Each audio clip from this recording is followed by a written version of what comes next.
Welcome! Good evening, everyone. Thanks for coming out to visit. My name is Marian Ez, which may sound familiar to many of you because the school across the street is named in my honor. I taught in the Northborough schools for about 20 years. I taught special needs and was one of the first special needs teachers in Northborough. I was born in 1908, which is the year the Model T was invented, and graduated from Framingham State College, which I'm glad to hear is still around today and a great school, especially good for learning about education and teaching. So I loved my students and I loved the school, and I graduated. I retired in 1957 after, like I said, about 20 years in the school. And as many of you probably can imagine, school was a lot different back in the 1950s.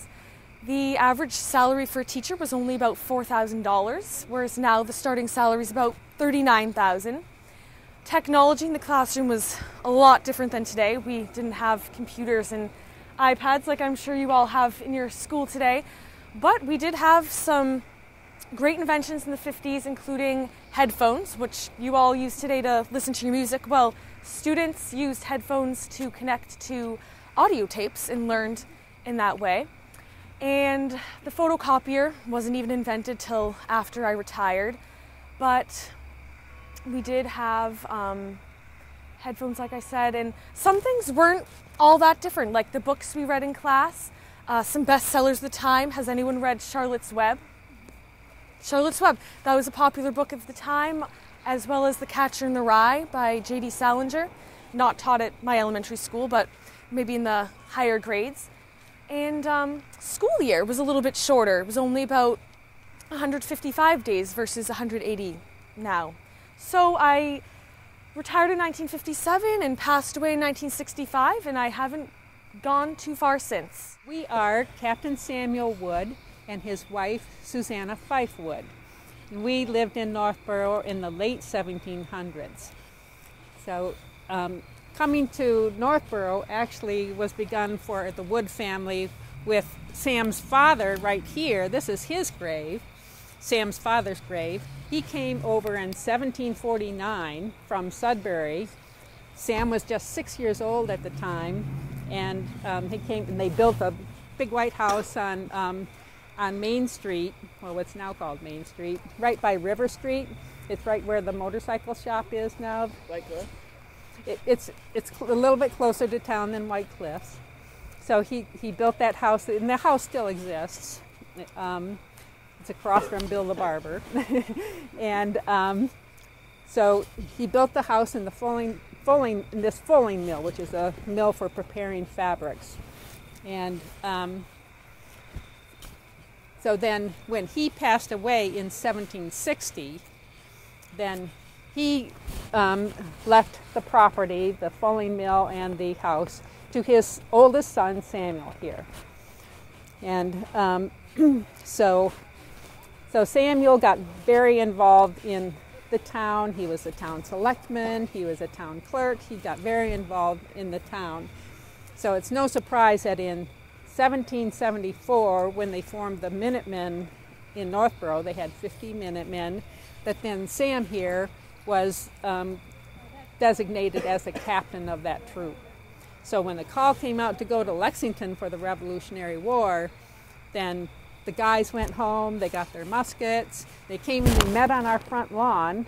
Reverend Whitney came over and said a prayer to bless them, and they went walking off to Lexington. So as you can imagine, it takes a long time to walk to Lexington from here. And by the time they got to Lexington, the Lexington battle was done already. So they're like, well, okay. So they hung around for a few months, and then Sam's group was sent over to the Battle of Bunker Hill. And while he was there, he did receive a wound, so he ended up coming home and continued to work at the fulling mill along with his younger brother, Abraham, who happens to also be at this gravesite. Then in 1791, Sam and I got married.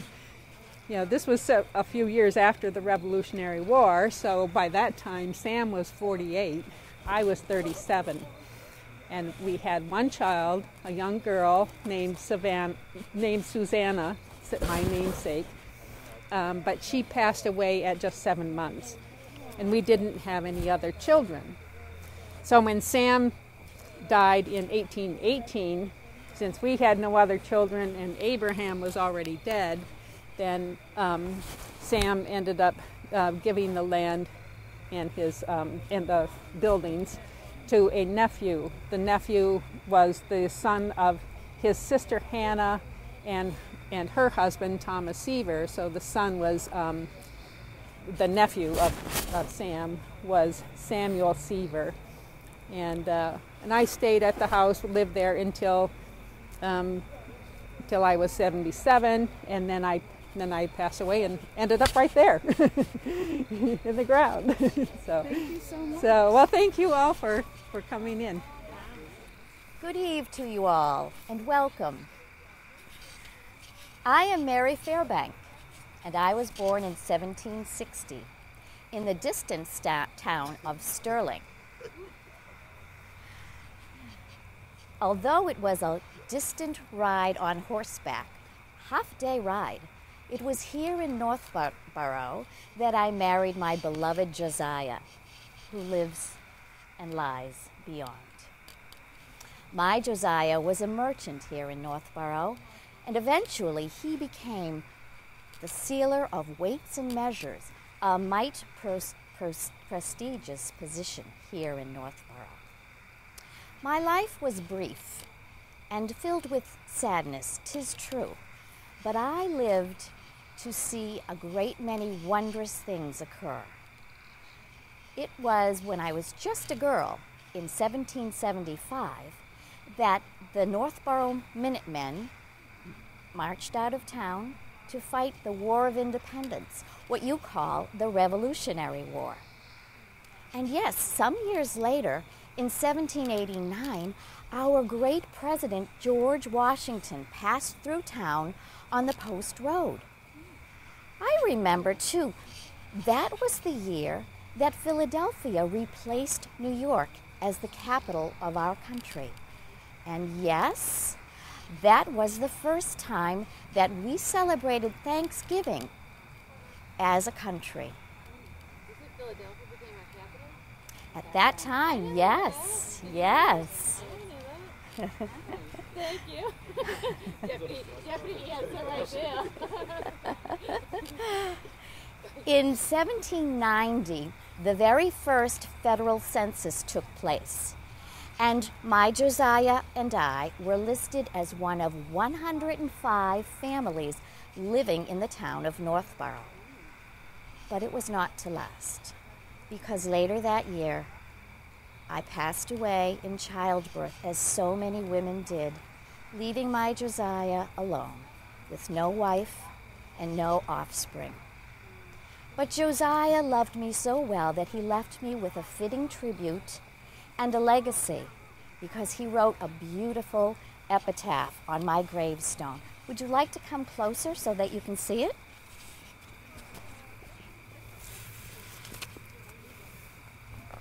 And I'm a bit shy to read this about myself. Would any of you like to read it to me? Lisa, you're a person that talks. God, you should talk. I know. Could our wishes close the opening grave, or heartfelt anguish shining virtue save? Thou yet hadst lived, beloved, esteemed by all, who knew thy worth and mourns thy early fall. Thy will, O God, be done. Thy power we trust, to raise the dead and to revive this dust. Then shall she quit this cold and wintry tomb, to rise and flourish in immortal bloom. Thank you, and well read. It does my heart good to hear that once again. Good day to you all. I'm the ghost of Peter Whitney, and it was at this age that I started in this ministry to realize that maybe some of the fundamental beliefs of those early years would be changing. The year was 1800, and we were starting to realize that the fundamental church needed to be changed, that the fundamental belief in the Bible as righteous and rigorous and rigid were not gathering more people.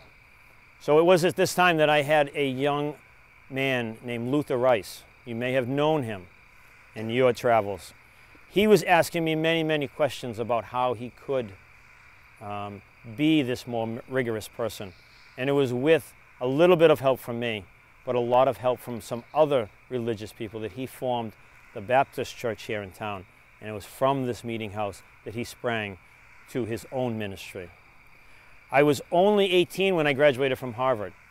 From there, I taught school in Lowell until I was called to the ministry, and specifically to this meeting house in 1767.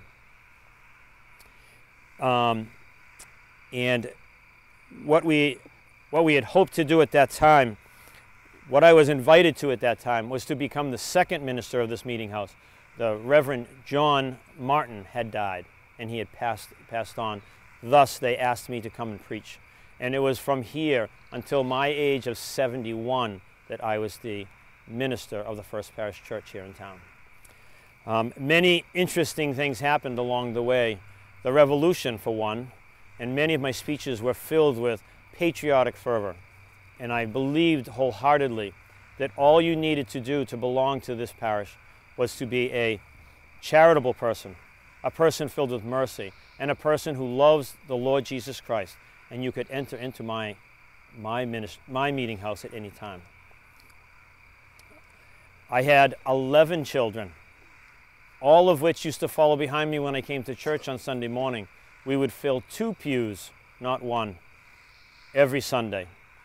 Generally, our services would be the morning would be the fundamental part of the church business.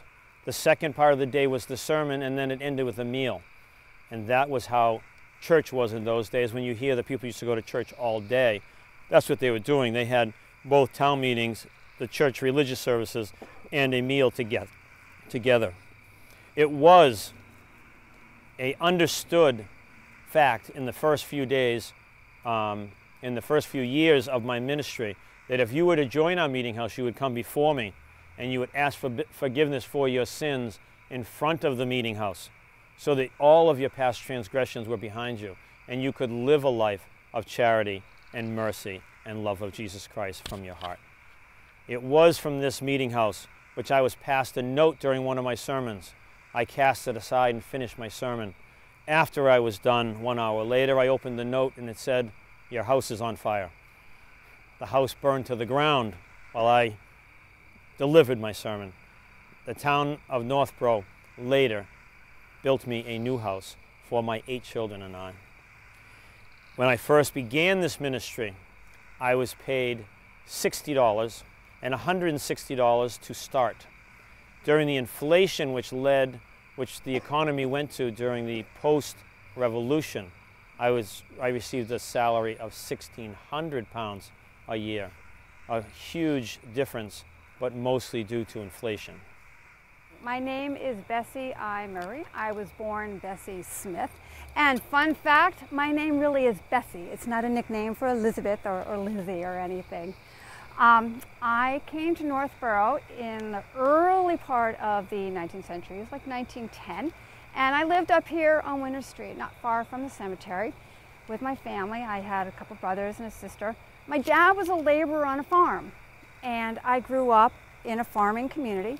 And I don't know if you all knew this, but at the turn of the century, Northborough really was still primarily a farming community. So we had all those businesses growing downtown, and the mills were expanding like crazy. But again, the main industry was farming. When I was about 16 years old, I decided I had a huge passion for everything farming. I loved to cook, I loved to harvest, all the domestic things you do on the farm. That was for me. But we didn't live on a farm. So I joined the local Grange. And for those of you who don't know the Grange, it is a social and civic club where farmers and their families get together and network and learn about new farming techniques or just socialize. It's kind of like a Facebook group, only in person, you know? And that was a great experience for me. I went ahead and went so far with as a team with my canning skills that I won the 4-H championship nationally that year. And that spurred me on. I knew I needed to be a domestic goddess in some way, shape, or form.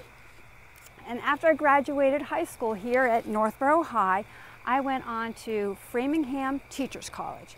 Now, I don't know if you knew this too, that back in the 1920s, it was not a lot of opportunities for women to do big careers. You could either be a teacher or you could be a nurse. I like to cook, I like to teach. I went there and I got my degree, came back here to Northborough, and I was the home ec department teacher. I taught all your other ancestors that were here in town at that time how to cook like a fiend. And as you see, I brought my canning jars with me tonight just to show you that it really is near and dear to my heart. Oh, does anybody go to school here in Northborough?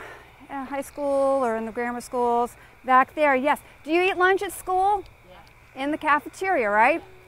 Well, you can thank me because I brought the very first cafeteria to the school system. I put it at the high school, you know, that brick building downtown that is no longer, no, the town hall. In the basement, I should actually go in and check it out. I wonder if my stove is still there, you think? So yes, I worked for the high school and I was a home ec department teacher, but that wasn't enough for me. I knew there was a way to bring women's arts and farming and other things more into the community and really champion the cause of the farmers in the state. So I joined the Grange and I became one of the leaders of the Grange. Matter of fact, when I was in my 40s, my husband and I and his cousin, who also lived up here, we went to Cuba. It was before the revolution, so they hadn't shut down the borders yet. I took so many pictures and so many notes that when I came back, I went on the lecture circuit. People from New Hampshire would actually ask me to come and talk about Cuba. I was so excited that I showed them all these pictures. But I actually want to pull out those pictures now to see if you went to Cuba today and took pictures, they look exactly the same. Same cars, same buildings.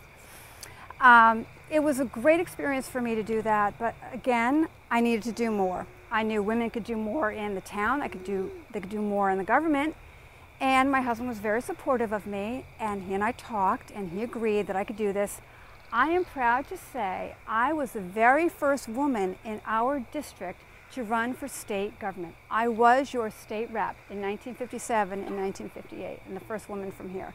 So thank you very much for your vote. I did well by you.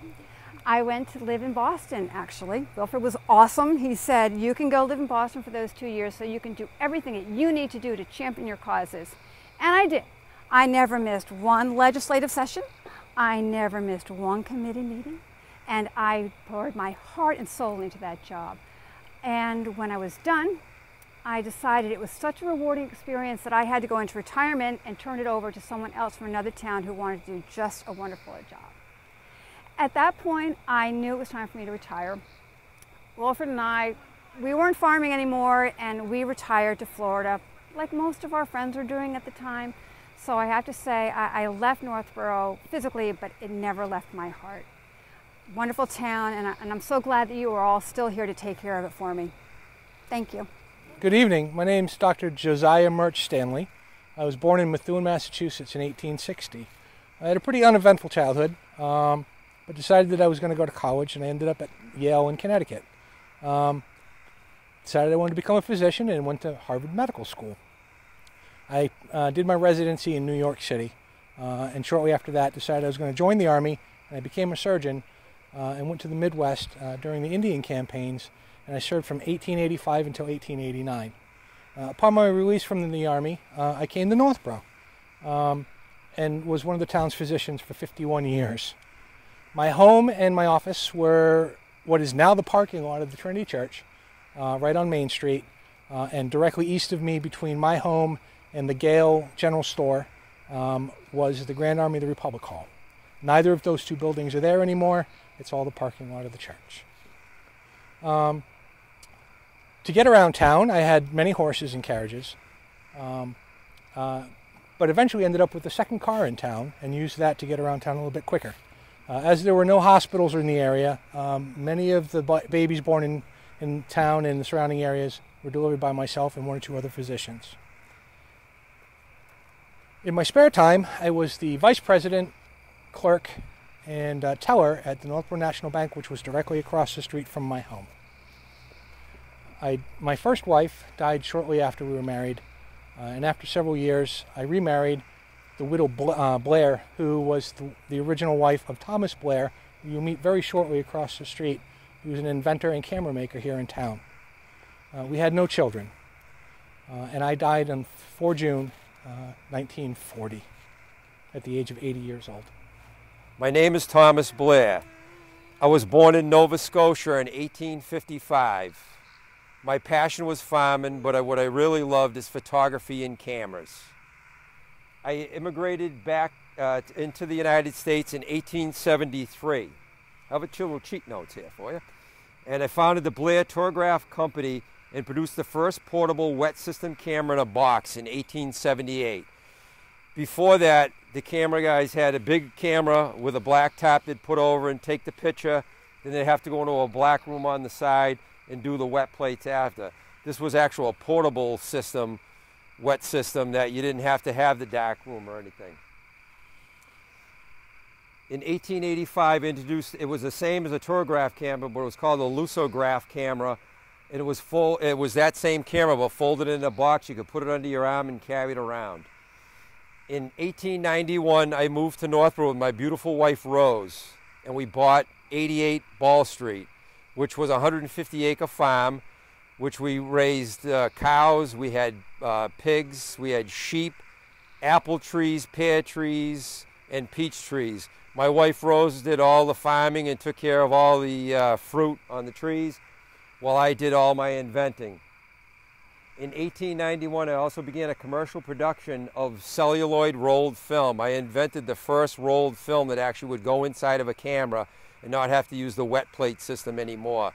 And I was the first one to introduce the daylight camera, which would take that film. You could actually load the film into the camera at night, during the day.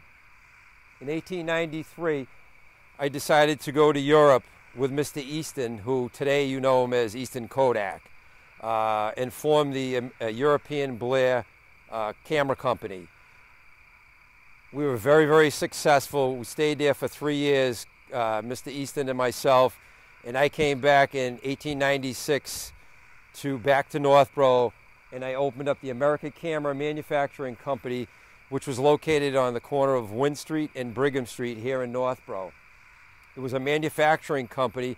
We actually built all the cameras, we made the film, and we could produce the negatives to make pictures too as well for any customers that would come in. Our office headquarters was on Main Street today, which is Stone's Motorcycle Shop. When I was in my office, I noticed that the house across River Street was for sale, which is 97 Main Street, which we bought. Today, Brian Smith and his wife live there. In 1898, I succumbed to the pressure of Kodak and sold my business and all my patents for all my cameras to Mr. Kodak, and for quite a huge sum of money. So became very, very wealthy man. But I still wanted to be an inventor. I invented incandescent lights, which today we know as street lights. And in 1903, at the Northborough Town Meeting, the Northborough townspeople voted to buy 40 of my incandescent lights, and we installed them from Church Street to the White Cliffs. And they were powered by electricity, through the railroad, which ran through Northborough Center, which still does today. It runs through by Northborough House of Pizza. I also invented a portable cash register, the combination wrench, which is still used today. And I also invented the first projected movie camera, which actually could project the film onto actually a screen and watch that at your home. In 1906, I was elected by the town of Northborough to be selectman. I served 3 terms. I was also on the 150th committee to celebrate the rich agricultural history of Northborough, which today we're celebrating the 250 years of Northborough. I was a member of the Unitarian Church, and I died April 1st, 1919. After I died, my lovely wife, Rose, married Dr. Stanley, who you visited prior to coming to see me. Welcome to my gravesite. I am Cyrus Gale Jr. My father was Cyrus Gale, Captain Cyrus Gale, He was perhaps the richest man in town at the time of my birth and during much of my life. I was born in 1824. My mother was the second wife of Cyrus Gale Sr., Captain Cyrus Gale. That marriage produced 5 children, and I was the oldest of the 5. I grew up in Northborough and lived most of my life, all of my life here. Attended Northborough schools and died here in 1907 at the age of 83. In 1850, I married Ellen Hubbard of Concord, Massachusetts, and we had no children. I got my training early in town. My father was the owner of the Gale General Store, and that building still is present near the center of Northborough. It's the large building with pillars, large pillars in front, right across from the library. That was the Gale General Store. And I worked there during the early years of my life, and eventually purchased that from my father. Later I became partner with Samuel Wood, who was buried in a gravesite right next to mine, and eventually sold that store to him. I was a major personality in town, I'll put it that way. I was never a politician. I didn't seek any elective offices, but I was active in town administration nevertheless. I was town treasurer for a while. I was a tax collector. I administered a fund for the poor, and also I was also a library director.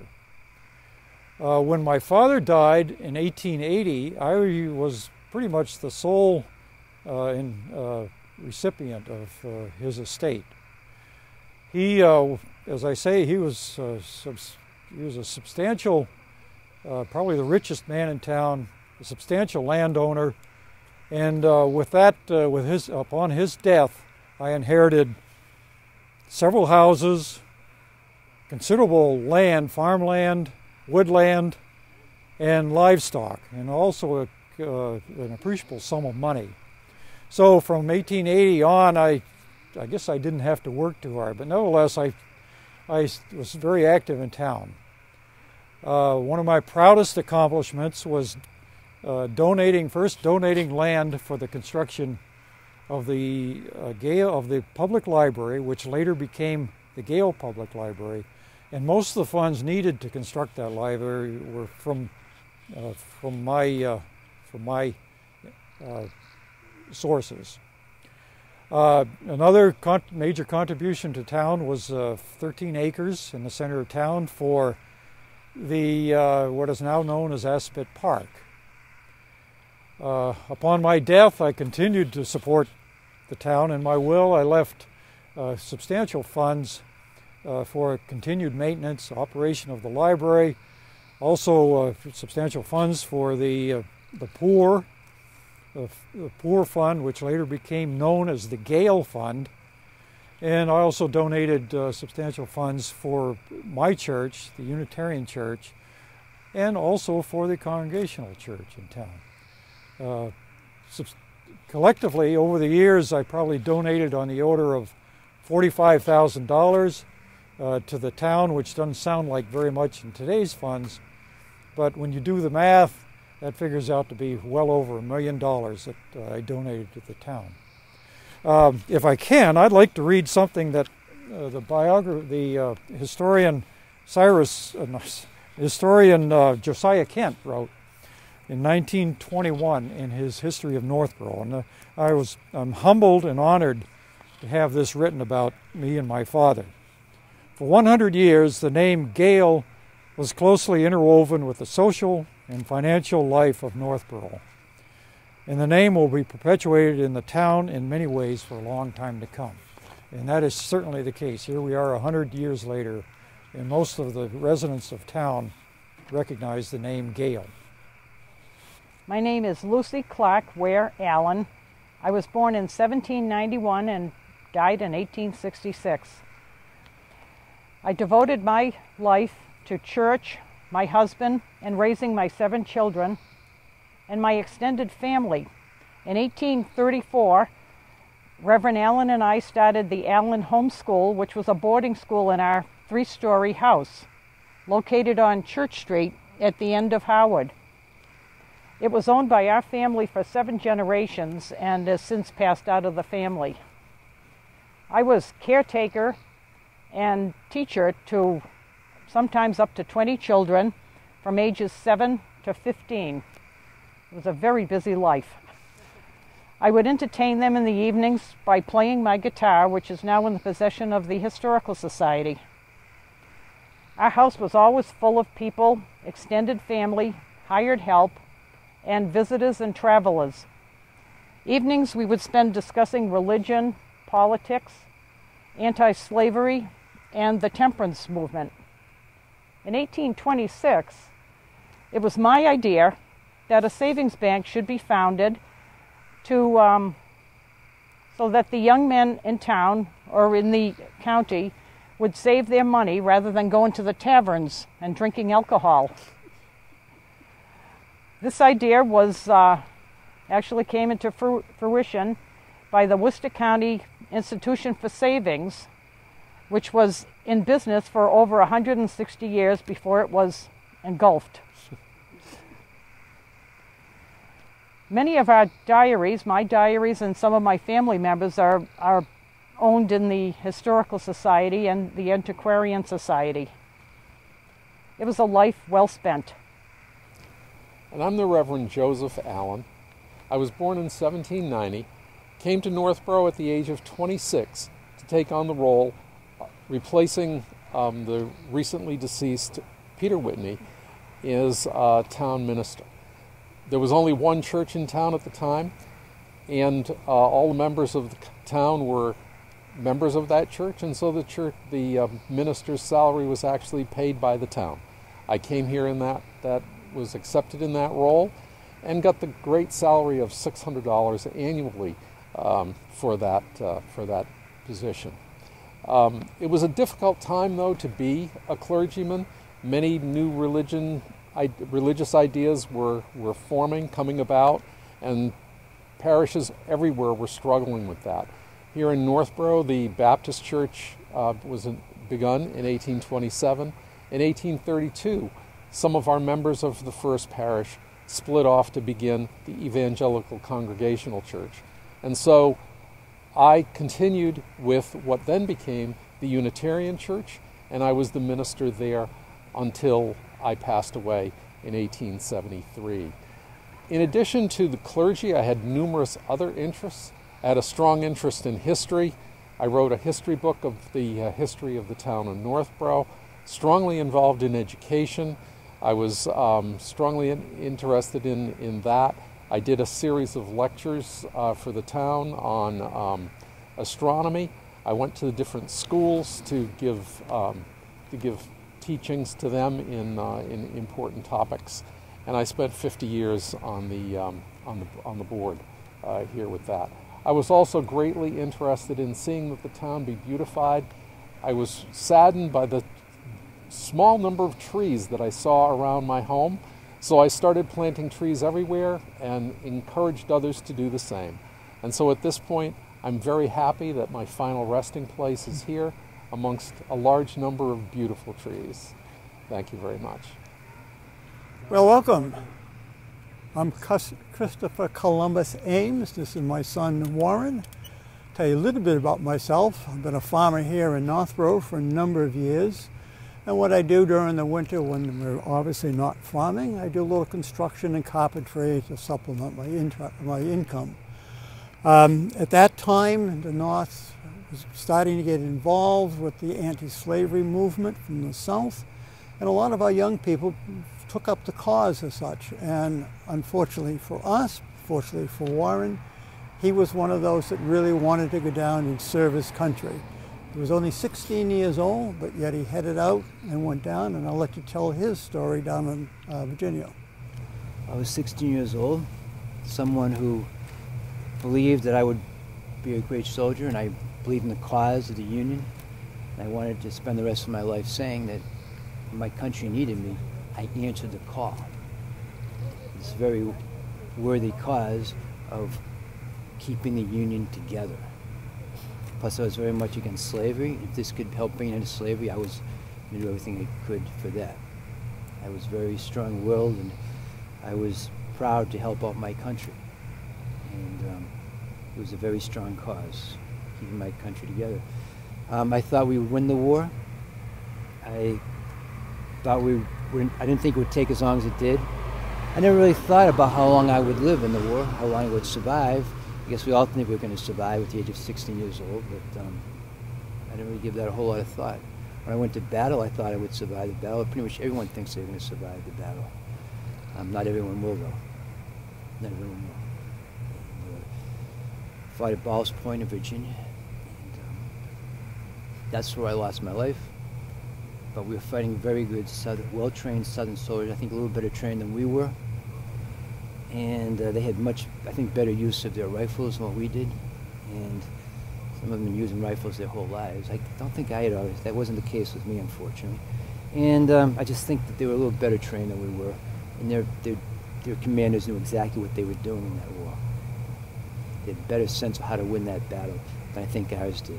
I think ours may have just underestimated the situation, but they actually had the better commanders, the more experienced ones who fought better for the United States and Mexico 15 years earlier than what our commanders had. So it was a short war for me, but 4 years later we did ultimately win this war. And we did ultimately win the war. It wasn't easy, but we did it. Many people lost their lives. Hundreds of thousands of people lost their lives in this war, all American. But and with all of a sudden, then we remained one country. In fact, slavery was abolished. It could not have been without the Civil War either. So, very proud of that. Very proud of what was accomplished there. Do you have any questions for me?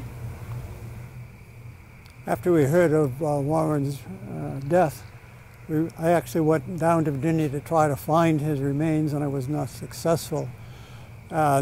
Shortly thereafter, there was an organization that started up to try to identify various graves of soldiers that were killed in the war, and to let the families know back north, in this case here.